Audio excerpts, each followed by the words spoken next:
L'industrie occupe une place de choix dans le programme de campagne du président de la République Bassirou Diomaye Diakhar Faye avec de grandes innovations. 100 jours après son élection à la tête du pays, les acteurs du secteur apprécient certains actes posés tout en proposant des orientations. Nous, on attend le président au niveau d'abord de la vision.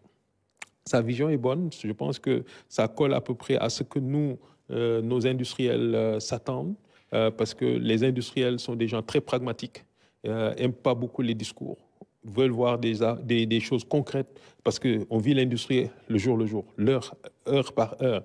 Et l'industrie n'attend pas, et les besoins sont là. L'industrie est le poumon de l'économie d'un pays. Le secteur crée à la fois de la richesse et d'emplois, raison suffisante pour les acteurs de demander à l'État de tenir le plus rapidement possible une assise sur l'industrie afin de mieux coordonner les actions. Au niveau de l'industrie, on est dans l'attente. Et nous pensons que c'est vrai que le président a fait les assises sur la justice. C'est bien. Nous n'allons pas dire que pourquoi pas les assises sur l'industrie. Non, on va dire les assises et l'industrie. Depuis le président Diouf, un seul conseil interministériel ne s'est pas tenu dans l'industrie. Et encore moins un conseil présidentiel. Alors que le président Macky Sall nous a laissé avec un décret.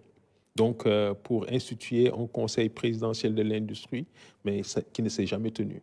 Il y a aussi un arrêté donc, qui date d'une année pour installer un comité interministériel sur l'industrie, ne s'est jamais tenu. Récemment, le président de la République a pris la mesure de diminuer certaines denrées de grande consommation. Mais selon les industriels, réduire les coûts de la vie, c'est bien. Mais augmenter le pouvoir d'achat des populations, c'est encore mieux.